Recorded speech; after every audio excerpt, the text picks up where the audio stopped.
Welcome to Advait humanity classes. आज हम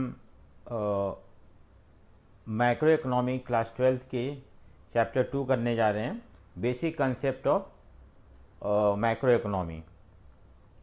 ठीक है। सो हम क्वेश्चन के फॉर्म में करेंगे, क्वेश्चन आंसर के फॉर्म में करेंगे इसको। सबसे पहला question, explain the concept of domestic territory.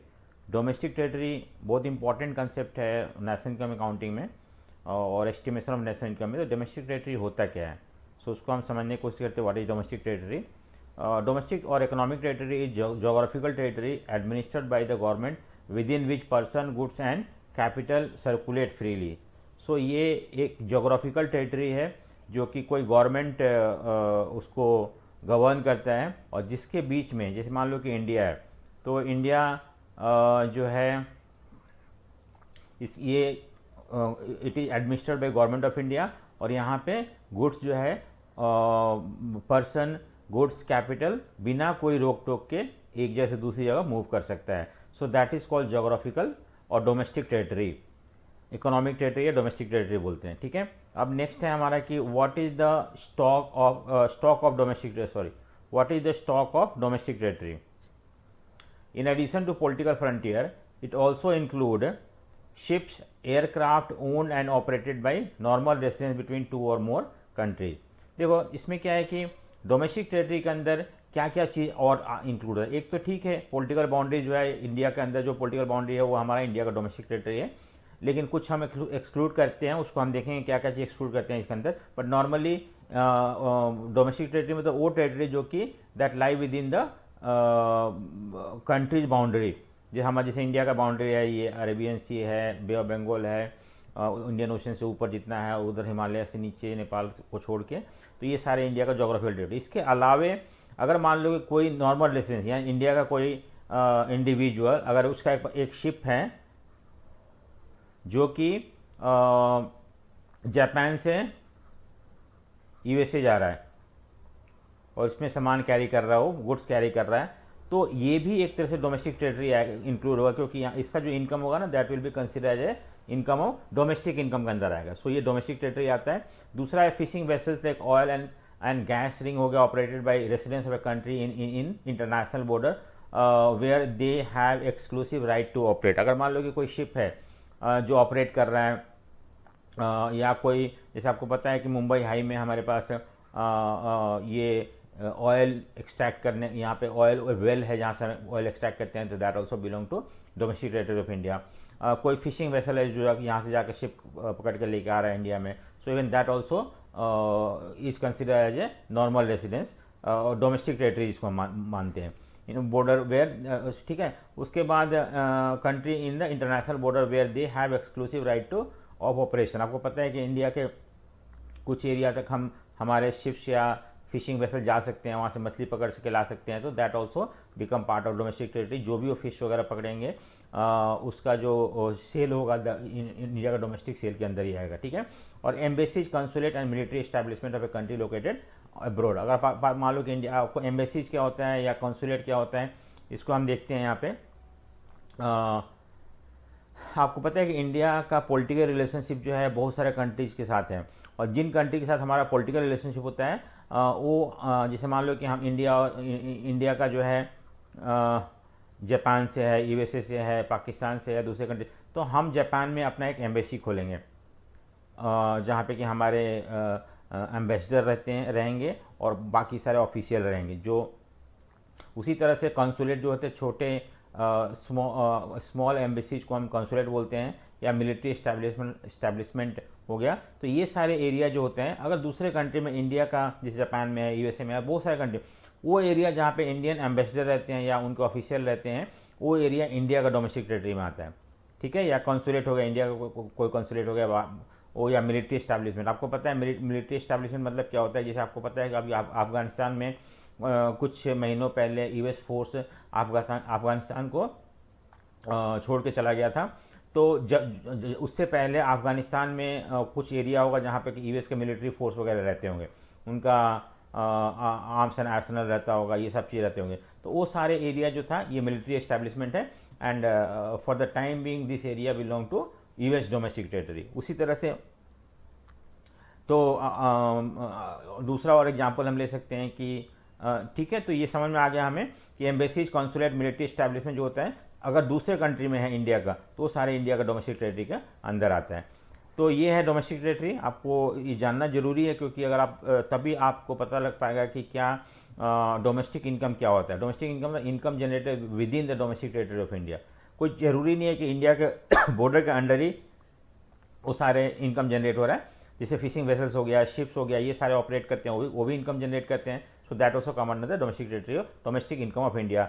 या एम्बेसीज हो गए, या ये सब चीज़ भी इंडिया का डोमेस्टिक टेरिटरी के अंदर ही आता है। ठीक है, तो ये हमें जानना जरूरी है।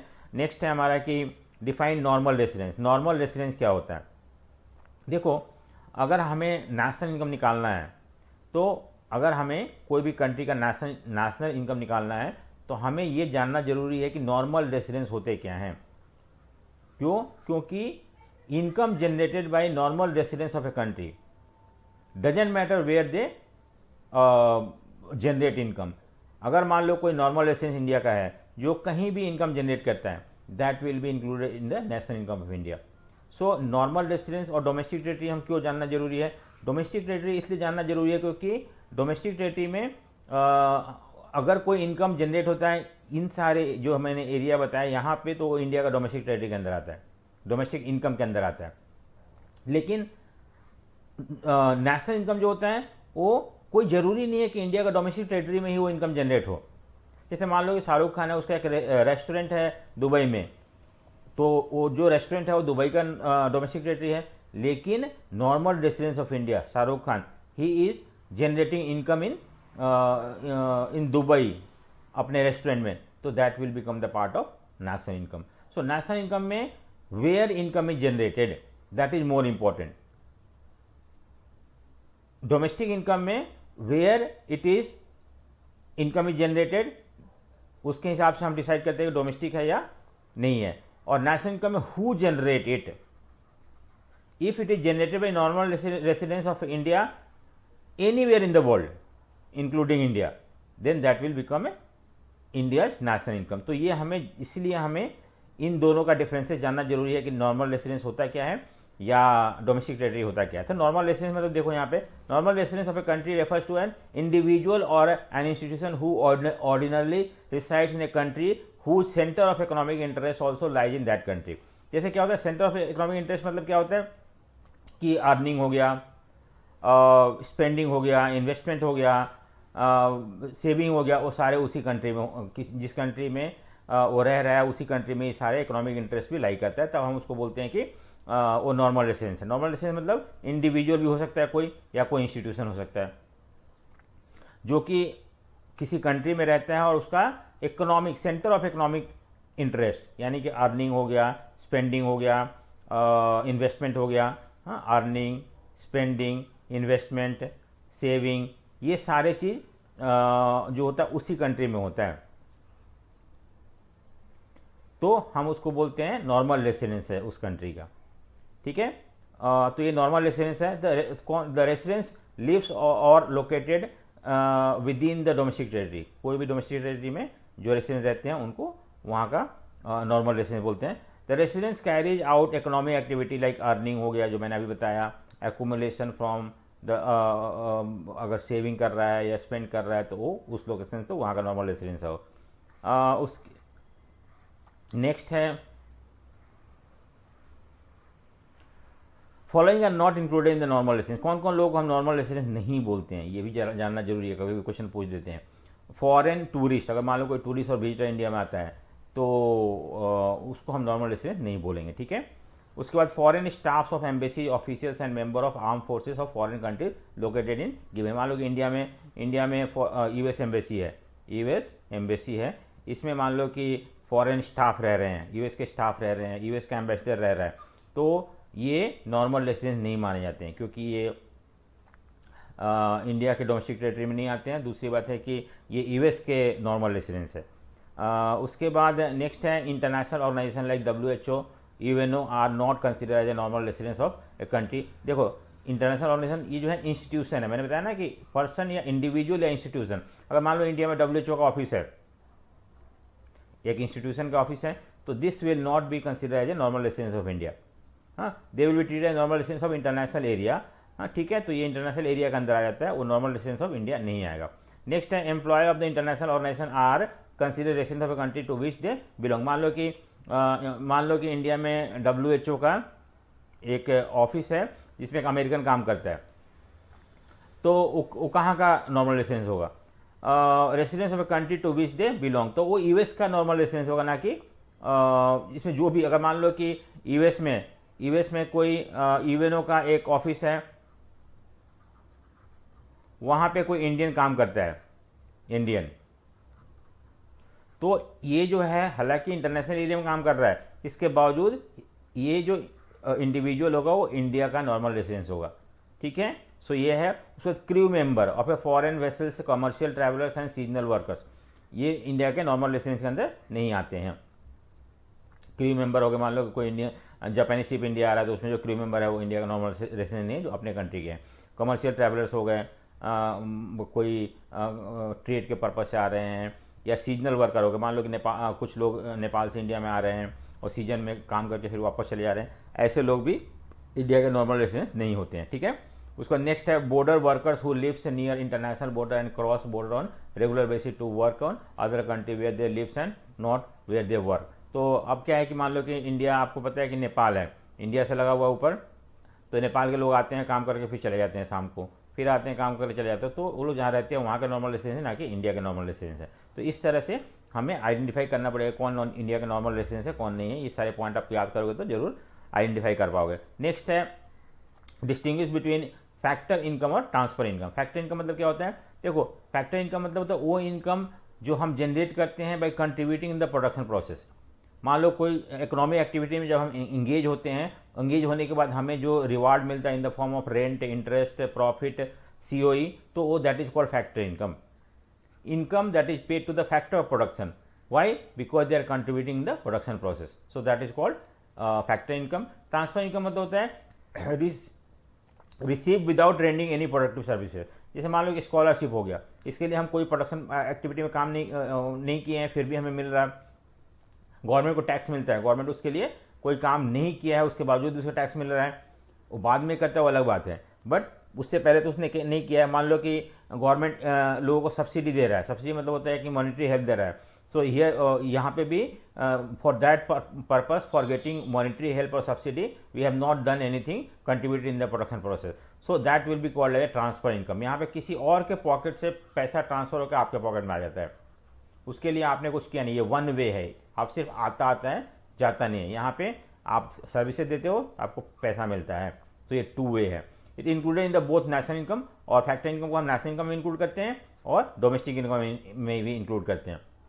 ये जो होता है ना ही डोमेस्टिक इनकम इंक्लूड होता है, ना ही नेशनल इनकम इंक्लूड होता है। ठीक है, ये उसके बाद इट इज अर्निंग कंसेप्ट, हम काम करके पैसा अर्न करते हैं, ये रिसीविंग है, सिर्फ हम बिना काम किए हमें पैसा मिलता है। So it is received by factor of production, जैसे कि लैंड को रेंट मिलता है, लेबर को वेज सैलरी मिलता है, कैपिटल को इंटरेस्ट मिलता है, प्रॉफिट मिलता है। और यहाँ पे जो होता है it is generally received by house hold को मिलता है सब्सिडी के फॉर्म में, स्कॉलरशिप के फॉर्म में, और गवर्नमेंट को मिलता है टैक्सेस के फॉर्म में। ठीक है, सो ये हो गया हमारा, जैसे एग्जाम्पल यहाँ लिया हुआ रेंट, इंटरेस्ट, प्रॉफिट, और ये हो गया स्कॉलरशिप, ओल्ड एज पेंशन। देखो ओल्ड एज पेंशन यहाँ पे आपको जानना जरूरी है। एक होता है नॉर्मल पेंशन, जैसे मान लो कोई आदमी ने गवर्नमेंट जॉब किया 35 ईयर तक, उसके बाद उसे पेंशन मिल रहा है, तो ये पेंशन जो होगा ना, ये पेंशन जो होता है वो ओल्ड एज पेंशन नहीं है, because he has contributed in the production process, और उसके सैलरी से कुछ पार्ट जो है निकाल के रख दिया जाता है, उसको ओल्ड एज में वही पैसा एज ए पेंशन मिलता है। सो ये जो है अलग है। अगर नॉर्मल पेंशन मिल रहा है तो that will be included in the wages और इसमें आ जाता है आपका employers contribution to social security scheme, हम बाद में पढ़ेंगे। लेकिन अगर ओल्ड, मान लो कभी कभी क्या होता है, गवर्नमेंट बूढ़े लोग होते हैं जिनको कोई सहारा नहीं है, तो उस सिचुएशन में गवर्नमेंट उनको कुछ पैसा देता है, 1000 रुपीज, 2000 रुपये या 5000 rupees per month, so that will be included in the old age pension. So that is also called transfer payment, क्योंकि उन बूढ़े लोगों ने उसके लिए कोई काम नहीं किया है। अनएम्प्लॉयमेंट अलाउंसेस, जैसे आपको पता है कि इंडिया में मनरेगा है, मनरेगा मतलब 100 दिन का काम गवर्नमेंट को देना ही देना है रूरल एरियाज में। गरीब लोग अगर नहीं दे पाता है तो गवर्नमेंट उनको बिना काम करे पैसा मिलता है, सो that is also called unemployment allowances and that also comes under the category of transfer income. ठीक है, सो नेक्स्ट हमारा है कि distinguish between intermediate goods and final goods, क्या इनका डिफरेंस होता है। सबसे देखते हैं फाइनल गुड्स इंटरमीडिएट गुड्स में क्या डिफरेंस है। पहला तो है कि final goods those goods which are use either for consumption or for investment purpose के लिए। जैसे मान लो कि हम कोई चीज़ खरीद रहे हैं, हम डायरेक्टली कंज्यूम कर लें। मान लो कि हमने कोई सामान खरीदा मार्केट से और शर्ट खरीदा और यूज़ कर रहे हैं, तो वो कंजम्पशन के लिए हो गया। ठीक है, या इन्वेस्टमेंट पर्पज़ के लिए। इन्वेस्टमेंट मतलब कि आपने उसको कोई चीज़ में लगा दिया। जैसे मान लो कि अगर कोई फैक्ट्री या एक मशीन खरीद के इन्वेस्ट कर दिया, लगा दिया, तो वो इन्वेस्टमेंट हो गया, फाइनल गुड्स हो गया। लेकिन अगर मान लो कि इंटरमीडिएट गुड्स मतलब होता है कि जो कि either which are use either for resale. अगर मान लो मैं कोई कार खरीद रहा हूँ और वो खरीदने का मेन मकसद क्या है कि मुझे आगे बेचना है, so that car will be called intermediate goods because resale के लिए हो, और for the further production in the same year. या अगर मान लो कि मैं कोई क्लोथ लेके आ रहा हूँ, उस क्लोथ से मुझे क्या करना है, शर्ट बनाना है और शर्ट बना के बेचना है, सो ये क्लोथ जो था इंटरमीडिएट गुड है क्योंकि इससे कुछ और चीज़ बनाना है, बना के मुझे आगे बेचना है फर्दर प्रोडक्शन के लिए, so that shirt will become A intermediate goods. यहाँ पे क्या होता है कि आइदर कंज्यूम कर लेते हैं या इन्वेस्ट कर देते हैं। इन्वेस्ट मतलब होगा कि हमने उसको लगा दिया। जैसे मान लो स्कूल वालों ने बहुत सारे कंप्यूटर खरीदा, उसको इन्वेस्ट कर दिया, तो वो हो गया आपका एक तरह से इन्वेस्टमेंट पर्पज से होता है। नेक्स्ट है value of final goods are included in national income, domestic income. लेकिन ये जो होते हैं इंटरमीडिएट गुड्स हम नहीं इंक्लूड करते हैं, ना ही नेशनल इनकम है ना ही डोमेस्टिक इनकम है। नेक्स्ट है हमारा कि थर्ड डिफरेंस क्या है, they are ready to use by their final user. जैसे मान लो कि हमने कोई चीज़ खरीदा अपने यूज करने के लिए, शर्ट खरीदा हमने अपने यूज करने के लिए, तो फाइनल गुड्स हो गया। नो, उसमें हम कुछ ऐड नहीं करते हैं, वैल्यू ऐड नहीं करते हैं। अगर मान लो कि मैंने एक शर्ट खरीद के लाया, उसमें बहुत सारे चीज़ एम्ब्रॉयडरी करके उसको और महंगा में बेच दिया, तो यहाँ पे हमने उसमें और वैल्यू ऐड किया। मान लो कि अगर वो 500 का शर्ट था, उसमें एम्ब्रॉयडरी करने के बाद हमने 700 में बेच दिया, तो इसमें वैल्यू ऐड किया। तो वो वैल्यू जब ऐड करते हैं तो यहाँ पे शर्ट जो है ये 500 इंटरमीडिएट गुड्स हो गया। लेकिन हम कोई वैल्यू ऐड नहीं करते हैं उसके अंदर। They are not ready to use, that is same value has some value has to be added. जैसे कि यहाँ पे हमने 500 में एम्ब्रॉयडरी करके कुछ वैल्यू ऐड कर दिया, 200 700 में बेच दिया, तो हो गया आप intermediate goods. Milk purchase by house hold, ये फाइनल कंजम्पशन के लिए होगा। Machine purchase by producer, car purchase by A form, देखो ये सारे क्या हो गया आपका फाइनल गुड्स हो गया। देखो car purchase by A form investment purpose के लिए हो रहा है, machine purchase by a producer investment purpose के लिए, ये हो गया फाइनल कंजम्पशन के लिए हो गया। तो आइदर फॉर फाइनल कंजम्पशन और इन्वेस्टमेंट के लिए हो गया। यहाँ पे क्या होता है, milk purchase by dairy shop, machine purchase by a dealer आगे बेचेगा, फर्दर सेल के लिए होगा। कार परचेज बाई डीलर वो आगे बेचेगा। तो अगर मान लो कि हम कोई चीज़ खरीदते हैं उसको फर्दर प्रोडक्शन के लिए, आगे और कोई चीज़ बनाने के लिए, या रीसेल के लिए, तो उसको बोलते हैं इंटरमीडिएट गुड्स। ठीक है, अब आता है नेक्स्ट हमारा कि फॉलोइंग की classification of following into intermediate goods and final goods. यहाँ पे हमारे पास कुछ क्वेश्चंस हैं। देखो अगर मान लो paper purchase by a publisher, तो क्या करेगा, आगे उसका बुक बनाएगा या नोटबुक बनाएगा, बेचेगा, तो यहाँ पे इंटरमीडिएट गुड्स हो गया। कोल यूज बाय मैन्युफैक्चरिंग फॉर्म, तो कोल यूज कर रहा है कोई और चीज़ बनाने के लिए, तो यहाँ पे ये इंटरमीडिएट कंजम्पशन हो जाएगा। Mobile set purchase by a dealer, आगे बेचेगा, तो ये हो गया इंटरमीडिएट गुड्स हो गया। चौक डस्टर परचेज बाय स्कूल, देखो ये तो चौक डस्टर जो होता है वो यूज्ड अप हो जाता है, तो इसलिए इसको हम आपका ये फाइनल गुड्स के रूप में लेते हैं। Furniture use by a farmer, fertiliser use by a intermediate goods हो गया। तो इस तरह से हम क्लासीफाई कर सकते हैं कौन सा फाइनल गुड्स है कौन सा इंटरमीडिएट गुड्स है। Distinguish between consumption and capital goods, देखो कंजम्पशन गुड्स मतलब और कैपिटल गुड्स मतलब क्या होता है। कंजम्पशन गुड्स मतलब जो कि हमारे वांट को डायरेक्टली सेटिस्फाई करता है। जैसे मान लो कोई चीज़ मैंने चॉकलेट खरीद के हमने खा लिया, तो वो क्या हो गया आपका फाइनल गुड्स हो गया, वांट को डायरेक्ट सेटिस्फाई कर रहा है। और ये कैपिटल गुड्स जो होता है वो which help in production of other goods, जैसे मान लो आपने मशीन लिया, तो मशीन कैपिटल गुड्स हो गया। क्यों कैपिटल गुड हो गया, क्योंकि हम उसको आगे कोई चीज़ प्रोड्यूस करने के लिए यूज़ कर रहे हैं। They do not promote production capacity, देखो ये हम डायरेक्टली यूज़ करते हैं तो हमें प्रोडक्शन कैपेसिटी को नहीं बढ़ाता है, लेकिन इससे क्या होता है कि आपका प्रोडक्शन कैपेसिटी, आप मशीन नया खरीद रहे हो तो आपका प्रोडक्शन न्यू टेक्नोलॉजी इंपोर्ट कर रहे हो, तो उससे क्या होगा, आपका प्रोडक्शन कैपेसिटी बढ़ जाएगा। Most of the consumption goods have limited expected life. ये जो होता है हम यूज़ करके ख़त्म कर लेते हैं, चाहे तो हम अगर फ्रूट्स वगैरह खरीदा तो ख़त्म हो जाता है, या शर्ट हो गया या कुछ भी हो गया, तो लिमिटेड लाइफ होता है इसका, और ये सालों साल तक चलते रहता है। मशीन मान लो 2 साल 5 साल 10 साल तक चलते रहता है। एग्जाम्पल है शर्ट्स, पेन हो गया, टीवी हो गया, और इसमें क्या होगा, प्लांट हो गया, मशीनरी हो गई, ये बहुत सालों तक चलते रहता है।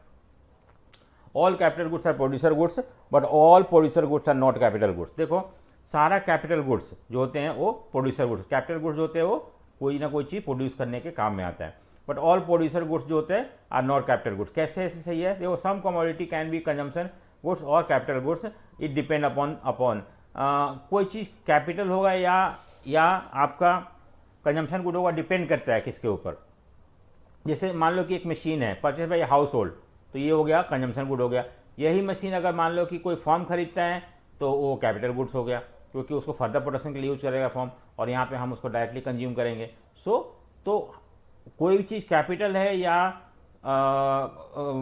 कंजम्पशन गुड है, वो डिपेंड करता है कि उसको किस पर्पस के लिए यूज किया जा रहा है। अगर फर्दर प्रोडक्शन के लिए यूज किया जा रहा है तो वो हो गया आपका कैपिटल गुड हो गया। अगर मान लो उसको डायरेक्टली कंज्यूम कर रहे हैं तो वो हो गया हाउस होल्ड, तो वो हो गया आपका कंजम्पशन गुड हो गया।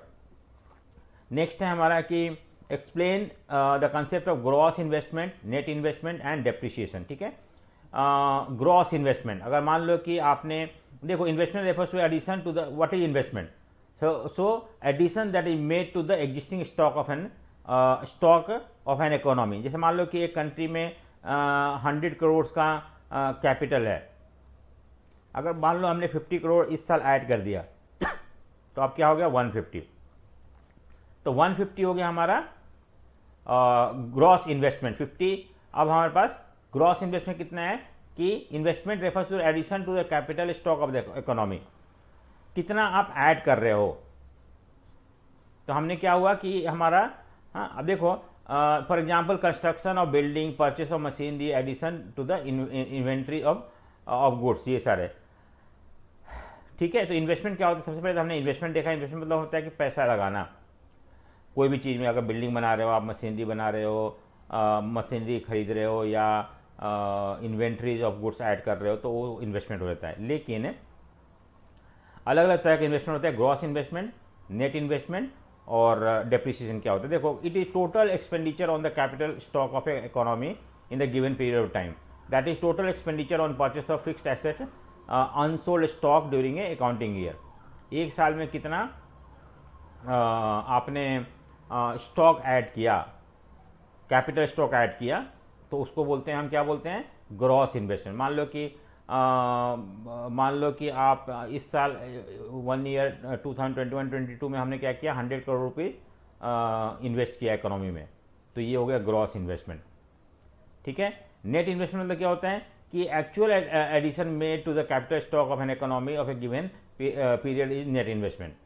सो ग्रॉस इन्वेस्टमेंट जो भी होता है उसमें से हम डेप्रिसिएशन माइनस कर देते हैं, तो इससे हमें क्या निकल जाता है, नेट। डेप्रिसिएशन मतलब होता है कि जो वेयर एंड टीयर होता है, नॉर्मल वेयर एंड टीयर होता है, या एक्सपेक्टेड ऑब्सोलेंस हो गया। मान लो कोई चीज़ आप चला रहे हो तो उसका वैल्यू मान लो 100 रुपीज़ का कोई चीज़ था, उसको 1 ईयर यूज़ करने के बाद वो 80 रुपीज़ का हो गया, क्योंकि उसका कुछ पार्ट्स घिस गया होगा, तो 80 रुपीज़ जो हो गया वो नेट इन्वेस्टमेंट। क्या किया हमने, जो घिसा हुआ पार्ट, जितना पैसा हमें वो डेप्रिसिएशन मतलब होता है वियर एंड टीयर या लॉस ऑफ वैल्यू को हम उसके माइनस कर देते हैं, तो हमारा डेप्रिसिएशन निकल जाता है। Depreciation refer to the fall in the value of final assets due to normal wear and tear. मान लो चलाने से उसमें कुछ घिसता है, उससे मान लो कोई चीज़ पुराना हो गया तो उससे उसका वैल्यू कम हो जाता है, या एक्सपेक्टेड ऑब्सोलेंस। तो हम यहाँ पे एक एक करके देखेंगे कि नॉर्मल वेयर एंड टीयर मतलब मैं बताया कि कोई चीज़ यूज़ करते हैं तो उसका वैल्यू कम होता है, उसको बोलते हैं। पैसे और टाइम, कोई चीज़ पुराना होने से भी उस चीज़ का वैल्यू नए के मुकाबले कम हो जाता है, वो भी एक होता है। एक्सपेक्टेड ऑब्सोलेंस में मान लो कि due to change in the technology, मान लो नया टेक्नोलॉजी आ गया तो पुराना टेक्नोलॉजी का कोई यूज़ नहीं होता है, तो वो उसका वैल्यू गिर जाता है। और change in the demand of goods and services, तो इसकी वजह से अगर मान लो कोई, तो इसको बोलते हैं एक्सपेक्टेड ऑब्सोलेंस।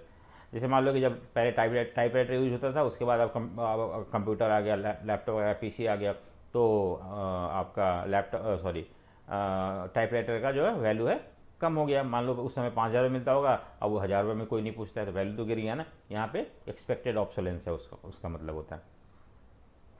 नेक्स्ट है हमारा कि डेप्रिसिएशन और कैपिटल लॉस में क्या होगा। डेप्रिसिएशन मतलब होता है कि जब हम कोई चीज़ यूज़ करते हैं, यूज़ करने से उसका उसमें कुछ या यूज़ करने से हो गया या पैसे ऑफ टाइम की वजह से होता है, उससे कोई चीज़ का वैल्यू गिरता है तो उसको डेप्रिसिएशन बोलते हैं। लेकिन इसमें होता है कि loss in it refers to loss in the value of fix asset due to unforeseen activity, जैसे कि थेफ्ट हो गया, चोरी हो गया, आग लग गया फैक्ट्री में, उससे जो फिक्स एसेट जल गया या उसका वैल्यू गिर गया, तो उसको बोलते हैं कैपिटल लॉस। ये अनफॉर्सीन एक्टिविटी से होता है, जिसका हम पहले से अनुमान नहीं लगाते, लेकिन हम यहाँ पे पहले से हम अनुमान लगा कर रखते हैं कितना वैल्यू कम होगा अगर इसको एक साल यूज़ करेंगे तो। चोरी हो गया या नेचुरल कैलेमिटी से, आग लगने से, तूफान आने से अगर फैक्ट्री के मशीन डैमेज होता है तो उसको बोलते हैं हम कैपिटल लॉस। इसके लिए हम ऑलरेडी हम उसको रिप्लेस करने के लिए जो पैसा चाहिए वो हम पहले से निकाल के रखते हैं कि हाँ हम एक साल में इतना पैसा लगाना पड़ेगा ये डेप्रिसिएशन को रिकवर करने के लिए। और यहाँ पे हमें पता ही नहीं होता है कब क्या हो जाएगा, इसलिए हम अलग से इसको नहीं करके रखते हैं। It does not hamper the production process, क्योंकि हम दोबारा से क्या करते हैं कि पैसा इन्वेस्ट करके उसका कैपेसिटी को पहले से बेटर कर देते हैं। यहाँ पे ये हमारा अगर मान लो तूफान आ गया, सारा फैक्ट्री वगैरह ख़राब हो गया, तो वहाँ पे नुकसान होता है बहुत ज़्यादा, उसको हम पहले से ये नहीं कर सकते हैं। NIT क्या होता है? Net indirect taxes. आपको पता है कि difference between the indirect taxes and subsidy. आपको इनडायरेक्ट टैक्सेस में तो होता है कि taxes that is impose by government on the commodity पे जो टैक्स लगता है। जैसे मान लो कि कोई चीज़ बना, कॉस्ट ऑफ प्रोडक्शन मान लो 10 रुपीज़ है और गवर्नमेंट ने 5 रुपीज़ टैक्स लगा दिया, तो ये 15 रुपये का हो जाएगा। सो that is called indirect taxes. 5 rupees indirect taxes है। सब्सिडी मतलब होता है कि सब्सिडी मतलब क्या होता है कि जो गवर्नमेंट लोगों को मॉनेटरी हेल्प करता है to encourage them to produce something. जैसे मान लो कि कोई आदमी गन्ना उगाने को तैयार नहीं है, शुगर केन, क्योंकि उसे लग रहा है कि नुकसान हो सकता है, तो गवर्नमेंट उसको क्या बोलता है, कोई बात नहीं है, आप फर्टिलाइज़र 50% में मेरे से ख़रीद लो, या सीड्स वगैरह ये सब चीज़, वाटर, इलेक्ट्रिसिटी, ये सब चीज़ सस्ते में दे रहा है, तो that is called subsidize rate में। तो सब्सिडी मतलब देता है और टैक्स मतलब लेता है। तो अगर मान लो कि गवर्नमेंट ने हमसे टैक्स 100 रुपीज़ का लिया और उन्हें सब्सिडी के फॉर्म में 20 रुपीज़ दे दिया, तो हमने एक्चुअली गवर्नमेंट को कितना दिया? 80 रुपीज़ दिया। 80 रुपीज़ जो हो जाए वो NIT हो जाएगा, नेट इनडायरेक्ट टैक्स। जब हम इनडायरेक्ट टैक्स में सब्सिडी माइनस कर देते तो NIT निकल जाता है। ठीक है। उसके बाद ये सब मैंने समझा दिया। Explain the concept of factor income, factor cost and market price. Factor cost क्या होता है, मार्केट प्राइस क्या होता है? फैक्टर कॉस्ट मतलब देखो, it refers to the amount paid to the factor of production for the contribution in the production. मान लो कि लैंड, लेबर, कैपिटल और एंटरप्रेन्योर जो होते हैं ये कंट्रीब्यूट करते हैं और कंट्रीब्यूट करके कुछ प्रोडक्ट बनाते हैं। तो जैसे मान लो 100 रुपीज़, 1000 रुपीज़ का प्रोडक्ट, जो प्रोडक्ट बचा बना उसको बेच के 1000 रुपये आया, तो 1000 रुपीज़ में से कुछ इनको लेबर को मिल जाएगा, कुछ लैंड का रेंट मिल जाएगा, कुछ कैपिटल मिल जाएगा, कुछ ये मिल जाएगा। तो अगर मान लो कि यहाँ पे 200 रुपीज़ इनको मिला, इसको 300 मिला, लैंड को, लेबर को, इसको 150 मिला, तो 200, 500, 650 और ये 350 मिला। तो इन चारों को ऐड करके कितना आ रहा है? 1000 रुपीज़। तो 1000 रुपीज़ क्या हो गया आपका? फैक्टर कॉस्ट हो गया। Amount that is paid two factor production for their contribution in the production process. इन्होंने कंट्रीब्यूट किया तो इनको ये मिला। मार्केट प्राइस मतलब क्या होता है कि price at which the products are actually sold in the market. अब क्या होता है ना कि ये जो प्रोडक्ट बनता है ना, उस प्रोडक्ट पे टैक्सेस वगैरह लग जाते हैं।